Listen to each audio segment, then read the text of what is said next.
Today we're talking with Darcy from Communicate 9 about proper meet and greet doggy etiquette. We're living in bigger cities, sort of tighter cities. We're living closer together now, and we want our dogs to socialize because they're such social animals. But more and more we're hearing complaints about people, either their dog or themselves, accosted by dogs off leash or giving too much freedom on a leash. Can you help us to find the proper etiquette for dogs to interact with each other? While dogs absolutely are social creatures, so are we as people. And yet we still have social etiquette that we abide by. Just like you or I wouldn't just run up to every random stranger and, go, hi, let's go for coffee. Oh, I want to interact with you. I want to play with you. I want to meet with you. Let's talk. Dogs are the same. Once they get past a certain age, they're really not interested in interacting with every single dog anymore. Neither are the owners.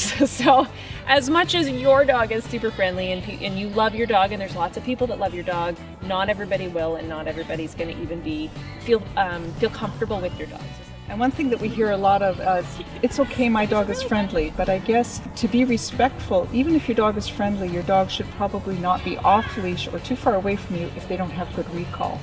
Exactly. When I hear somebody say, he's friendly, that's an indicator to me that they don't have a good recall, because otherwise you wouldn't need to give me the warning. If your dog is off leash, make sure they have a good recall, or let them drag a long training line so that you can grab them or step on it if they don't listen to you. Somebody's got their dog on leash, you never know why it's on leash. So if you simply respect it, call your dog back in, walk on by, it's a win-win for everybody. We have our dogs on leash, but we encounter a dog that's off leash and the owner's not respecting our personal space. How do we handle that situation? One of the simplest things that I do is I use my body as a barricade. So I'll put my dogs behind me, I'll just shorten their leashes up, put my hand behind my back with the leashes, and use my body as a blockade so that the dog can't go by.